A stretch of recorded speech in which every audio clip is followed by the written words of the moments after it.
Well, hello, everyone. Welcome to week 3 of our xAPI cohort. My name is David Kelly. I'm the CEO of the Learning Guild, and I'm thrilled to be with you here today to host this week's session on expanding design options with xAPI. Looking forward to starting that session in just a few minutes as people are getting into the room here. A couple of reminders as we're starting to get into the room here. Let me just pull up my screen here. Just a few reminders. First off, after our session today, we're going to do a quick check-in on the projects that are going on there. So anyone who has any projects that they're working on would like to maybe share some details with the group and invite people to participate in that team. We'll have an opportunity to do that. Any new teams that are going on, anything that's currently in the works, we do allocate a few minutes at the end of the session after our presentation to just do a quick check-in. And if anyone has anything that they want to share, or tell people about a project that they're working on, we'll have an opportunity to do that. If you want to do that during the session, feel free to just send me a message. Let me know that you want to do that ahead of time so we can call on you towards the end. But we'll have some time at the end to talk about projects that people might be working on. All of this is within the Slack channel. If you haven't already done so, make sure you join the Slack channel. It's a vibrant channel with hundreds and thousands of people who are in there talking about the projects they're working on, asking questions about xAPI and learning from one another. That's where the teams and the projects also collaborate with one another.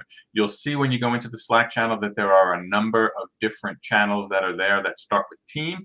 Each of those teams is essentially a project that people are working on related to the cohort. And then there's also the main aspect of the all the different things that are on to discuss. That's where you can ask general questions, invite people to the teams. If you set up a team that's in Slack, in the Slack workspace, you can go into one of the main areas and promote it there, because people will not see the team unless they join that channel. In order to create a channel, what you're going to do is you can go to that option within the channels and hit create to create a new one. Or if you want to see the channels that are available, you can go into the manage option from within channels and hit browse channels, and that'll show you everything that's in the Slack workspace, all the different teams, all the different projects that's there, and you can choose to join something that's in there as well. So lots of great options that are within there. If you're not part of the Slack workspace, just send myself or someone from the team an email. We'll send you the link to join that as well. And if you want to collaborate with the team more in real time, the Slack workspace is a great place for text-based asynchronous communication. But if you wanted to bring people together for a live conversation on something, you can use this platform. You log into AirMeet, it's available 24/7. You're in this session right now, but if you go to the top of the screen, you'll see that there's a lounge button with a bunch of tables. You can just create a table, label it, and use it for a place to discuss and collaborate with each other. Share forms, share documents that are there, and work on different things, just like you would on any other video platform. But you can use this AirMeet platform to do that as a resource. Also want to give you a quick reminder about some of the other resources we have to give you a deeper dive into the world of xAPI. We're really excited about the xAPI user conference that we're hosting co-located with DevLearn this fall. It takes place Tuesday, October 24th, the day before the DevLearn conference begins. It's a full day dedicated to all of the innovations that come through the xAPI community, multiple speakers throughout the day, and it's also where we host xAPI Hyperdrive. It is a great competition where people can get together, share how they've used xAPI, how it's transformed the work that they do in their organizations. And it's a great showcase of all the wonderful work that's going on. So it's a great way to learn if you want to come and see Hyperdrive and participate in all the sessions that are at the user conference. It's also an opportunity for you to showcase your work. We'll be sharing details in a few weeks on how you can submit an application to participate in xAPI Hyperdrive. Join that competition and share the work that you're doing in your organizations. We also have our xAPI Accelerator Certificate Program. This is an in-depth 2-day experience led by Jeff Batt, where you can get all of the information that you need to get started quickly using xAPI in your organizations. It's a very in-depth, hands-on 2-day experience. Jeff did it last year, got great reviews, got great registrations for it already this year, so we're looking forward to hosting this for the second time. It is a fabulous way for you to just immerse yourself in xAPI, hands-on, building things, getting to know how to use this application over the course of 2 days. And that takes place on Sunday and Monday before DevLearn, October 22nd and 23rd. So if you wanted to fully immerse yourself in xAPI before DevLearn, you don't have to choose between the user conference and the accelerator program. You could do the accelerator program on Sunday and Monday, go to the user conference on Tuesday before the conference begins on Wednesday. So lots of great xAPI opportunities to take deeper dives at DevLearn. We hope to see some of you there. And then after DevLearn, at the end after the cohort, we have our xAPI party. That'll be taking place on November 2nd from 8 a.m. to 2 p.m. Pacific time. That's going to be we'll put some links into chat so you can get where you can get the details on this. But that's a great opportunity for us to just celebrate all the great work that people are doing. It's a true celebration of the work that our community does around xAPI. Lots of case studies, lots of educational sessions, all free. More details on that to come, but save the date, November 2nd, for our next xAPI party. And going a little beyond xAPI, we have our next online conference around learning data and analytics. That takes place next month, September 27th and 28th.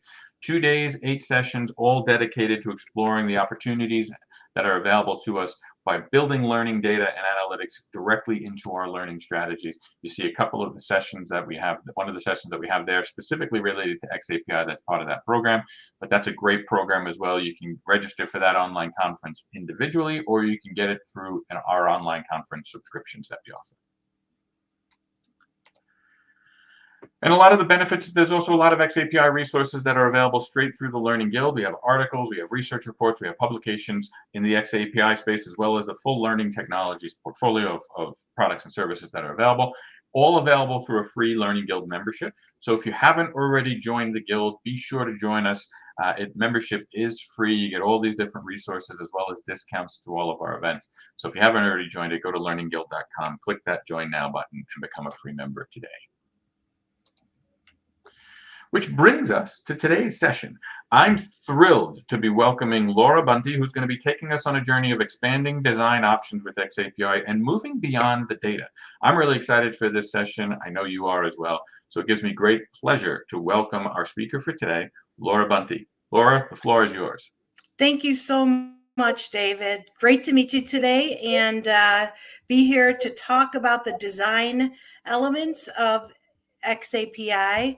I'm going to go ahead and share my screen and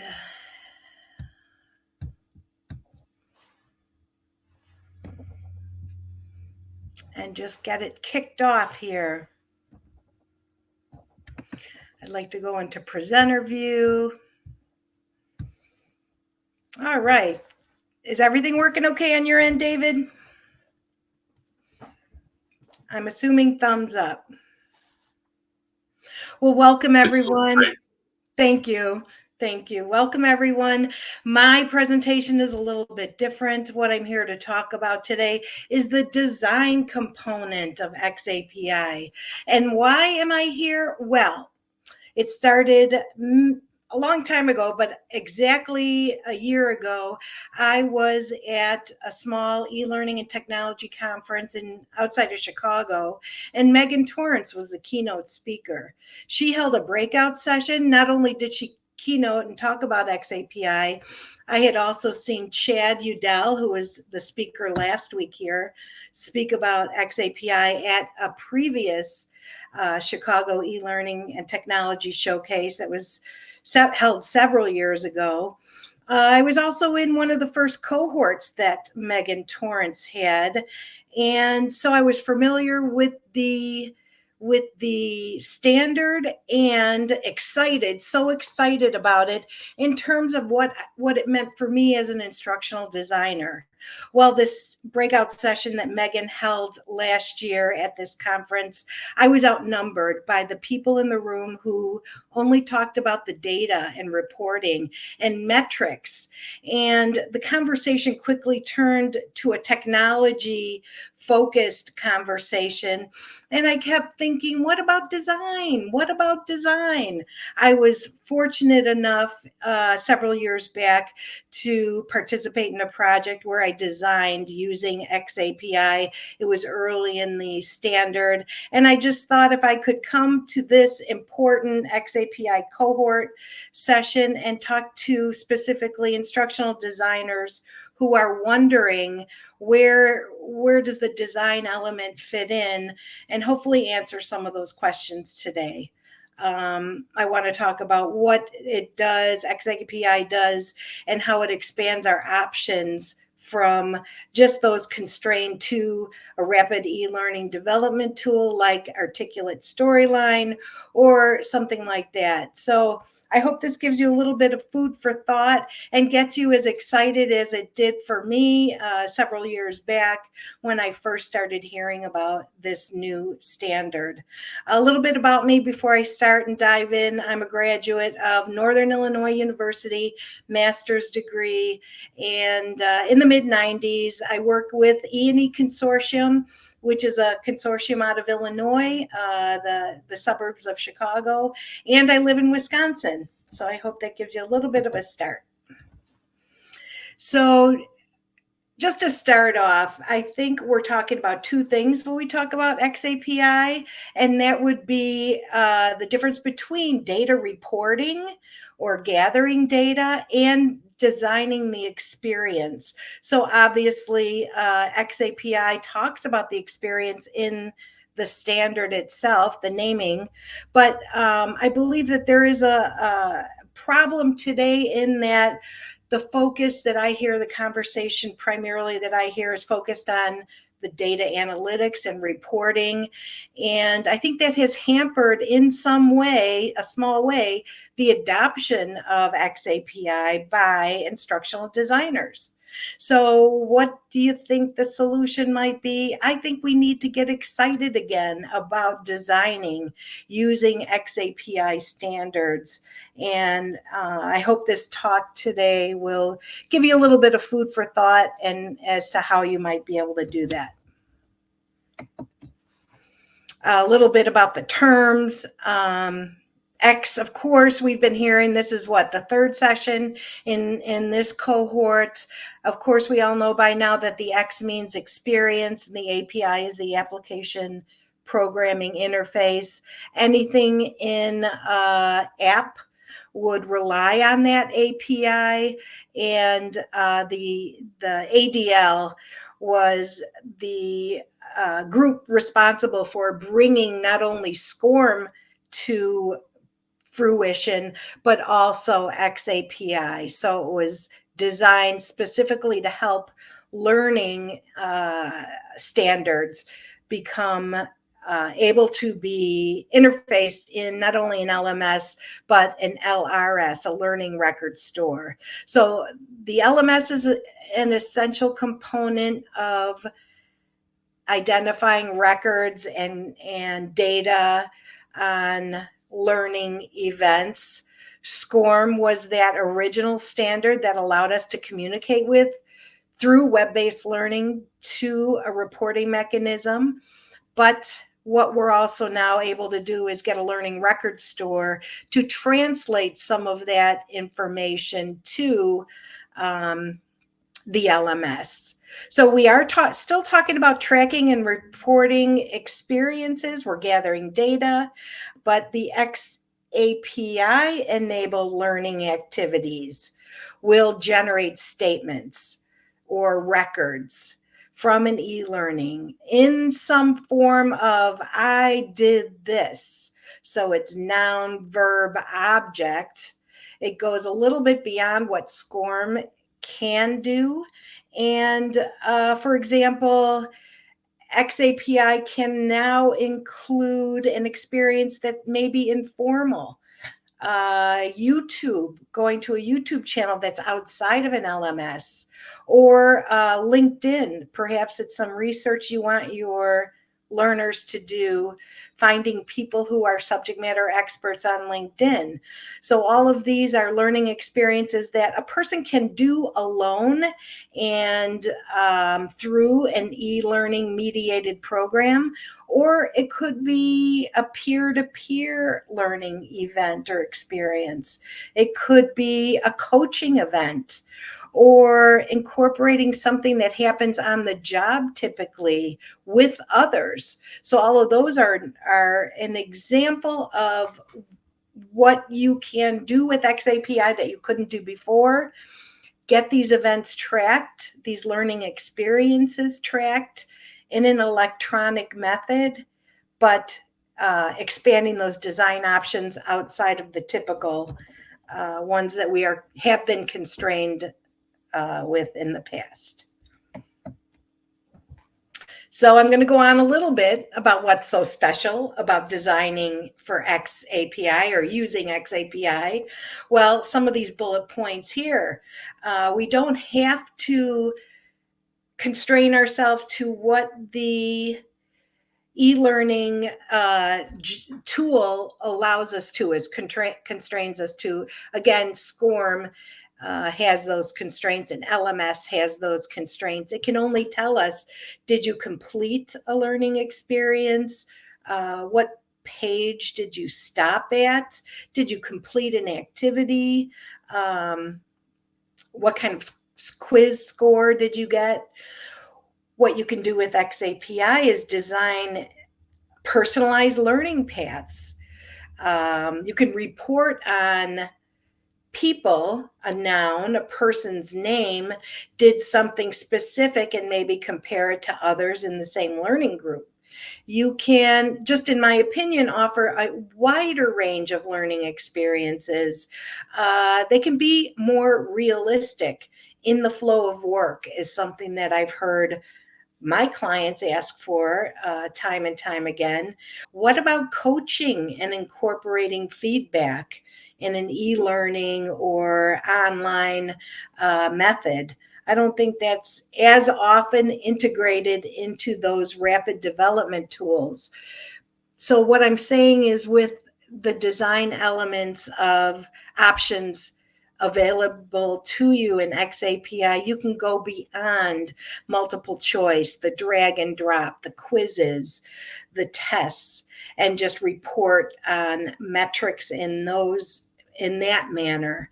You can, again, to me, and it's an explosion of design options. I hope you can agree with that. Some instructional designers have mentioned to me personally, when I can at times go on and get very excited about xAPI and how it changes our profession. And I see eyes glaze over when they think or ask me about programming. Do I have to learn programming? No, you don't. Although it's helpful, just like HTML, knowing that code was helpful when maybe you were asked to help out or create some web-based training or web elements. It's helpful to know the back end and the coding. It's not necessary, but it may mean that you add new team members to your team in a different role. So for example, maybe you're used to, with e-learning or instructor-led designing activities, you're used to working directly with the SME and turning over your work to a technical person to submit into an LMS. Well, maybe now you would include other members in your team, such as a coach or an xAPI developer who can coach you on writing the instructional objectives and activities, so that it is easiest to submit to the LRS. So maybe you would ask a technical project manager or technical developer on your team. Maybe they wouldn't be a daily part of your team, but at least they would be able to coach you if you're going to be new at xAPI and designing for an ultimate rollout using that standard. So continuing about design options, it's do this, not that. So if you typically do knowledge-based test questions, why not consider a practice session online with a peer, or a practice session with a learner and actual audience, an actual receiver of a service or activity? What about multiple choice questions instead of that, where mostly that would give you the knowledge and recall of a student?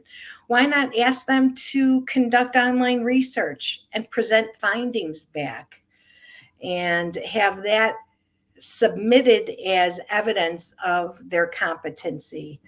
What about, instead of drag and drop or defining terms, you ask a learner to discuss terms with a peer, and maybe they collaborate on definitions, collaborating and integrating what each believes, and submit that as evidence of their competencies or completion of a course, satisfactory completion. And instead of tests that are graded and you have to have a grading scale or a pass fail even, or an 80%, I see that a lot often. Online learning, if you take a test, you need an 80% to pass and achieve a certificate.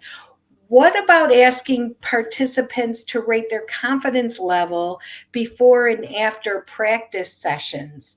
And you can even ask them for reflection on what specifically helped them get to a certain level of confidence, things along that nature, so that, again, you're expanding your design options for the learner and making it more engaging, realistic in terms of work, activity, those kinds of things.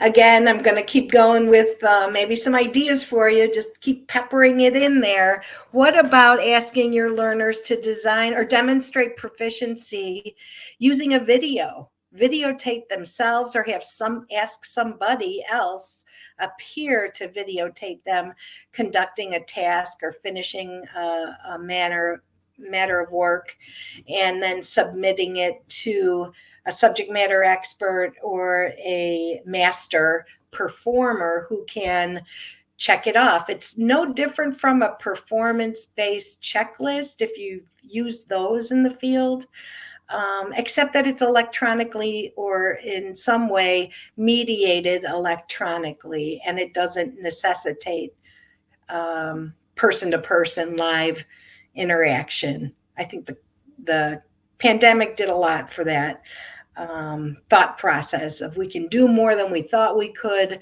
without being in the same room at the same time. xAPI for badges for certification. Have the learner earn discrete badges based on tasks that all add up, maybe from beginner to more advanced, that all add up to a certification. You could have your learners participate and record or reflect and submit reflection on informal discussions. Not all of the learning has to be formalized to that extent. One of the things that I recall being so mind-blowing in the beginning with xAPI is the use of social media. Now, I could ask in an objective, ask a learning objective, ask a learner to go find a series of experts on social media and ask them questions and bring back answers. Whereas before, all that learning had to be self-contained or contained within the LMS. Now you can go outside the LMS, have the learner do something, bring it back in-house, and report on that and get that data also included in a course or objective. Coaches, peers and coaches. So those are external to the learner themselves. That's adding a more realistic approach. You don't go through work typically alone. And you would ask, one good example is when you're sitting at your desk at work and you have a question, how often, if you have a peer next to you, what's the preference? Asking your peer for their opinion or an answer, or going online or looking something up in a book? Of course, we're going to ask our peers. Now, there's some mechanism that you'd want to build in to make sure that only the sanctioned information or correct information is being passed along. But there are guardrails built into some of this that you could obviously work in, but coaches as well. And I'll show you an example at the end of this where a template provides coaches what they should be looking for, and peers or other outside performers what they should be looking for in a peer-to-peer interaction, let's say. I stole this from, was it Jeff Batt, the first xAPI cohort presenter. He stole it from Rustici Software. So this I just thought was a great one-stop graphic to show how, and I put the URL there, that there is technology involved. The Experience API has that learner-centered look. So the learner's in the center. There's tons of tools that are available and can be used during the learning process, and the activities. So the tools support the activities.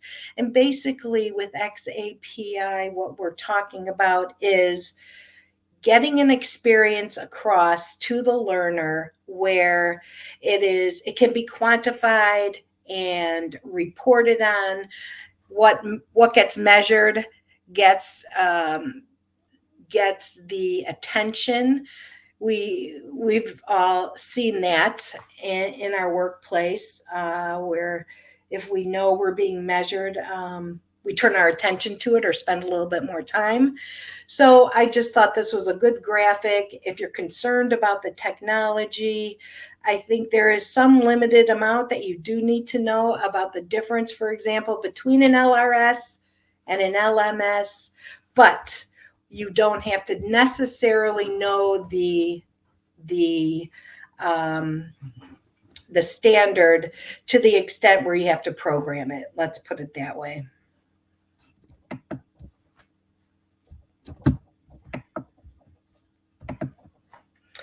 So I'm going to show you just 3 more slides where this was an example that I had a great experience working for a small consulting firm on a certification for veterinary assistants. These veterinary assistants had a whole series of courses that they went through. This is just one example where they earned a badge for basic restraint and handling of small animals. So as you can imagine, that could be, dogs and cats in this instance. So just like normal or typical instructional design activities, we had a goal for the course and the badging. We had a learning outcome. The veterinary assistant should be able to demonstrate not only the approach of an animal, but how to lift and handle a dog or a cat for these are blood draw techniques.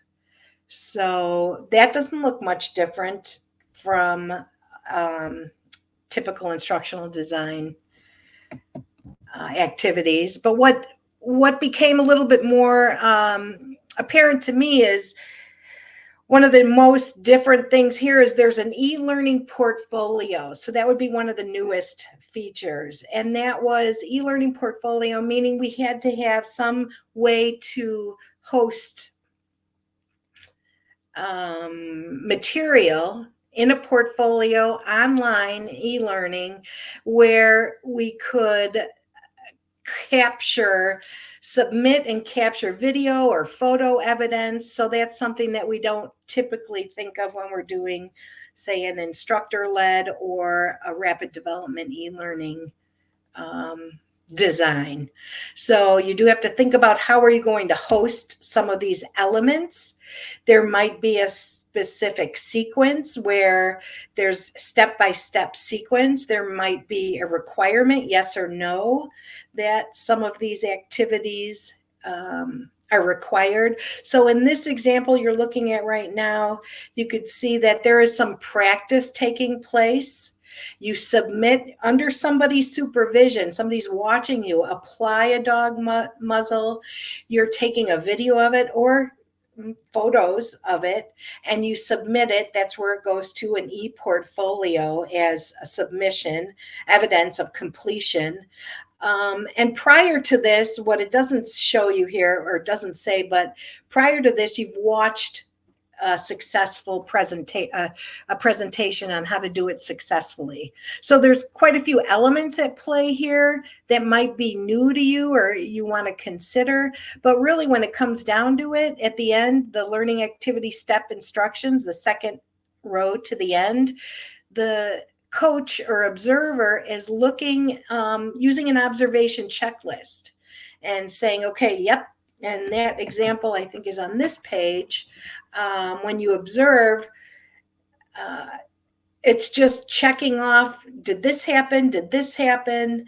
So it's not much different, but again, these e-portfolio elements are new in that you have to have a way to submit these and host some material online so that it can go back and forth between perhaps a coach and a learner. So this is one example. I've got one last example here with the observation from the coach, did the veterinary assistant do all of these things? And there's some free form text to be able to submit feedback. Again, what we know from good instructional design is feedback should be quick, should be relatively quick turnaround, feedback immediate and specific. So that's built in, but again, mediated through online efforts. So the artifacts, that last row there, is you could submit the photo or even geolocation, meaning you ask the learner, did you go to the veterinary clinic on 3rd Street? And they just drop a pin in some way. They mediate it so that they can prove that they went to the veterinary clinic and conducted all of these at the same time. You know, they did see the dog there. Not only would you have the photo as evidence, but a geolocation marker. So that's one example in several screens of material of how you could expand your xAPI. You could expand your design elements to include the experience API. I know time is getting short. I wanted to leave you with one thought, and that is Saint-Exupéry says, I think if we had thought about this early in the adoption of xAPI, you know, if you want to build a ship, don't drum up people to collect wood or assign tasks and work, but teach them to long for the endless immensity of the sea. That's what I'm going for here, to hopefully get you motivated and excited about the possibilities of designing for xAPI.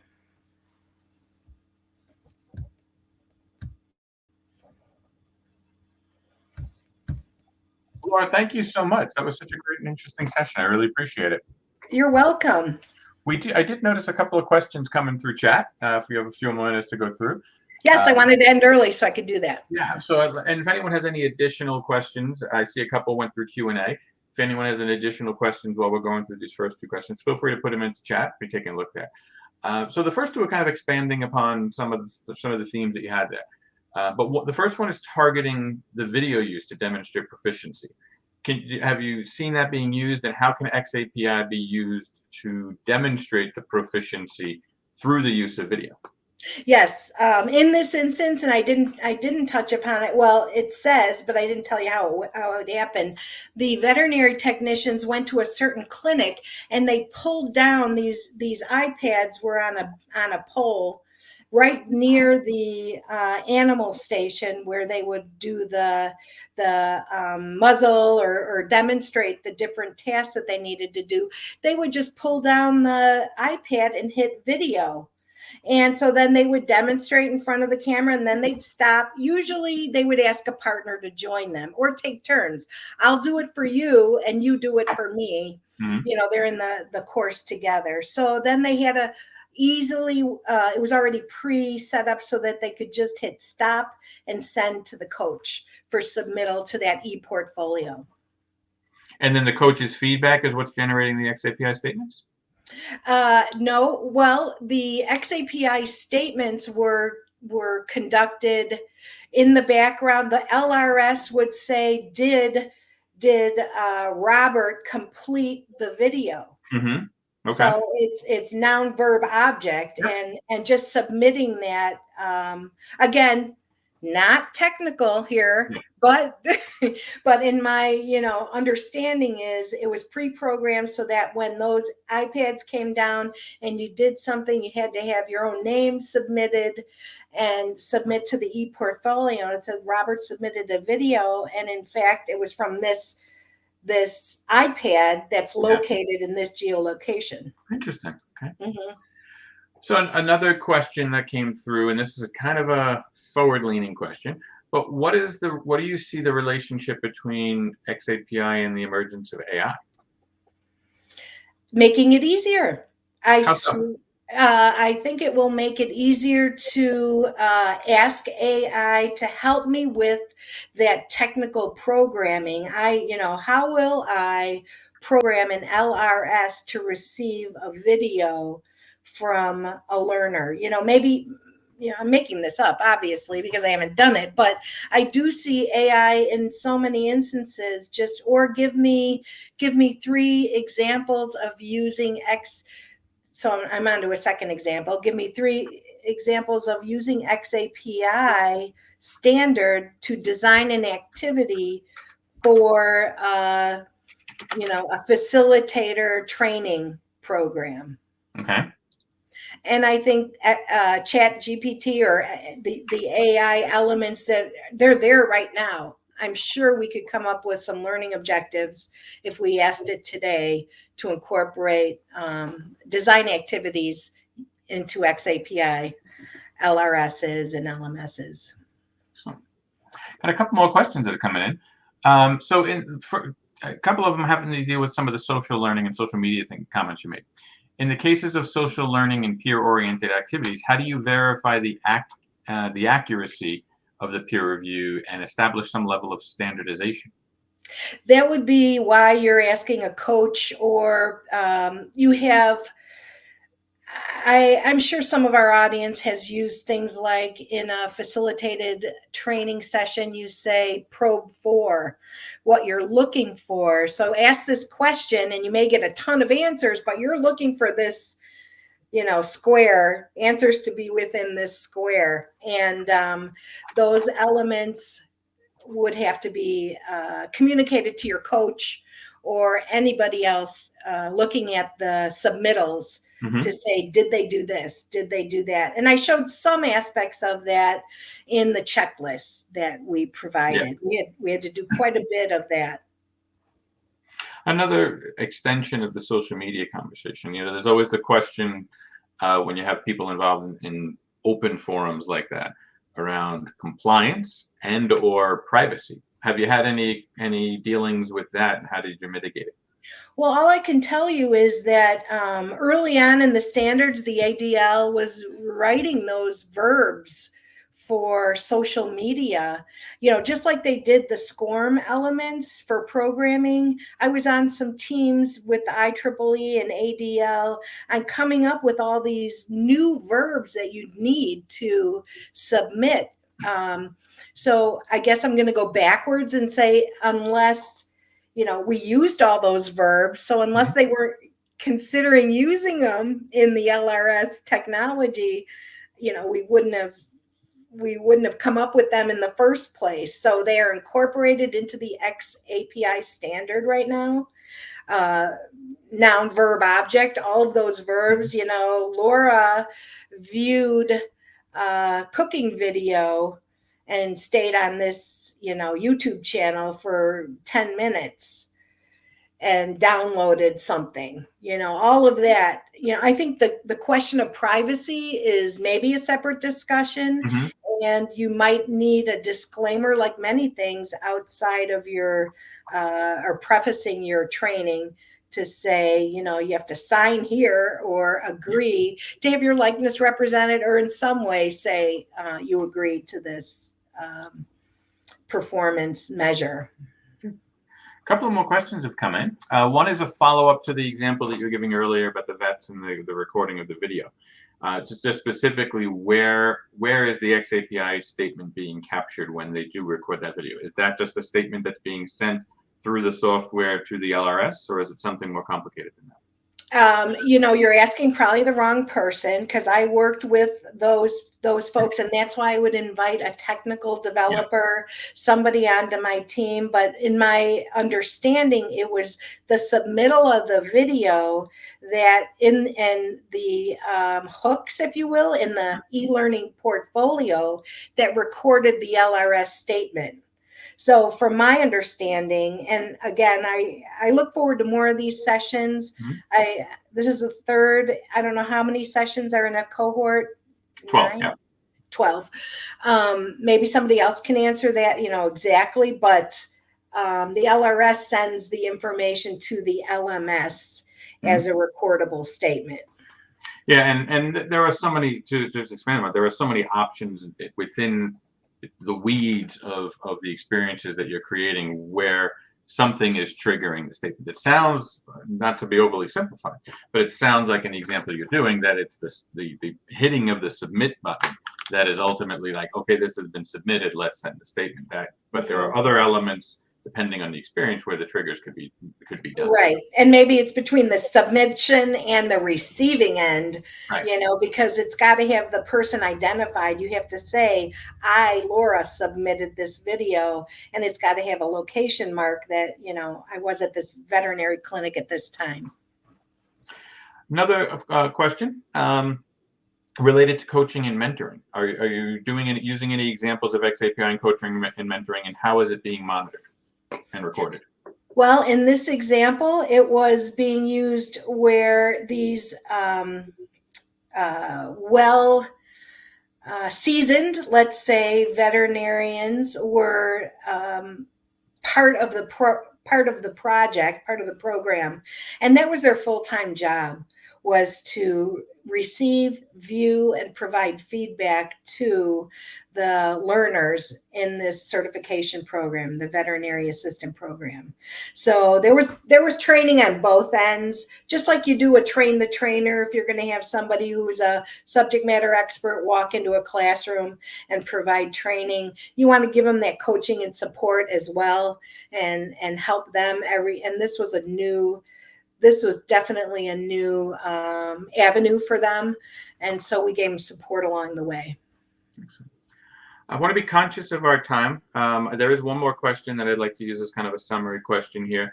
But I do see that there's been lots of questions coming to chat. If people wanted to reach out to you with additional questions, what's the best way to get in touch with you? Sure. Email is great. I had it on my slides. I don't know. We submit our slides as well, right? Yeah. And if you want, when we're going through the session, the project reports after the session, if you want to put your email address into chat so people can grab it. Sure. Great. I'll do that right now. So while you're putting that in, I thought another question that I saw come through chat that I think is a good kind of place to end on. And it's a universal kind of challenge that I think learning professionals have. But what we're talking about doing here for many of us is a change of the status quo. It's doing things differently, and that requires a certain level of buy-in from our stakeholders. So how do you manage with your managers, clients, to allow this sort of experimental process to be tested in your organization? Well, I would say, once again, one of the reasons it hasn't been as widely adopted, I believe, as it could, is the technology seems to be daunting to some. So I think somebody mentioned it in the chat, bite-sized, small. Let's just try one thing. I'm talking to a potential new client, and they happen to mention just in another conversation about they have all these iPads sitting around. oh my gosh, did I get excited about that? And I think just, being able to convey some excitement about, do you realize you can do something totally different with your learning now? You don't have to just relate the same old, stuff. So I think just having some of that excitement transfer and start small, just one thing. So using these iPads just to ask peers to record each other and stop there. Yeah. And see how that works. Yeah, I think that's some really practical advice for us to be ending on. Thank you so much. Oh, thank you. This has been a great session. I want to thank you for joining us, and a virtual round of applause from all the attendees who are here. Thank you so much for sharing your story with us here. And again, I look forward to seeing you more in the cohort. Thank you again. Thank you. So for those of you that are still here, we are going to pivot now for a few more minutes to talk about some of our project updates here. Let me pull that up. Okay, so just wanted to do a quick check-in before we end our time here around project check-ins. If anyone has any updates on project ideas that they're working on, want to share some ideas around some of the projects they're working on within the cohort, anything that you have questions on, new teams, now would be a great time to share it. I know Martin is with us here today. So Martin, I'm going to find you in the thing to chat in. If anyone else has any updates that they'd like to share, please just message me. We'd be happy to bring you onto this, bring onto stage to share that. Martin, your invite is coming now, so feel free to join the stage here. And when you do, we can have you share your update on what you're looking to work on.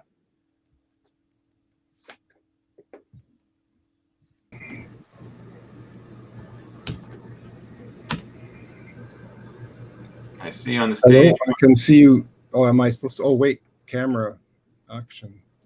Yeah, we hear you, and there you are. How are you? Okay, not too bad. How are you? Excellent. Welcome. Well, thank you, Laura, for your presentation. That was great. The thing I'm just going to talk about is I'm not sure if people are familiar with yet another acronym to try and figure out is CMI5. Mm-hmm. And we've had teams in the past do this, and just in a short nutshell, that's sort of a mixing metaphors, but it's basically the follow-on to SCORM.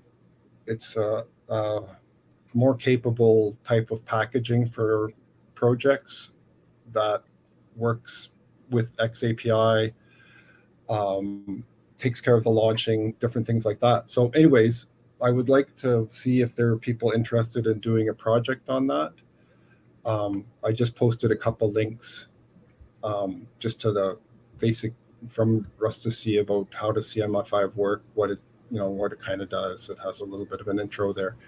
But if you're interested, I just set up a discuss CMI5 channel in the Slack, and so people can indicate if they're interested there, and if there's enough interest, we can set up a team, and then we'll set up like the hashtag team CMI5. And as far as projects, I don't have anything really in mind, but I do have some if nobody has ideas. But basically the idea is learn by doing, like learn how all of this fits together by creating a CMI5 project and seeing what kind of new features you can do with that. Excellent. And that you mentioned the Discuss forum. You created that already in the Slack channel? So yeah. Excellent. So anyone who's interested in learning more about that, by all means, go into the Slack workspace, check out that channel, and add your comments there. And I'll be on I'll stay in the lounge for the next 15 minutes after you close, or however long it's open there. Wonderful. So if anyone wants to learn more, feel free to join Martin at that table. That's a great idea. Okay. Excellent.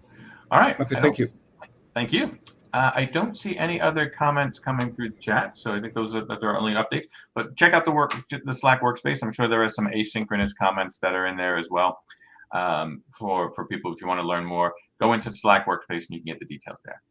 This does close our week 3 session of xAPI cohort. Thanks so much for being here, whether you're here live or recorded. We look forward to seeing you next week. And Laura, thank you again for being our guest and sharing your story today. Thank you, David. Thank you, everyone. Take care, everybody. Bye.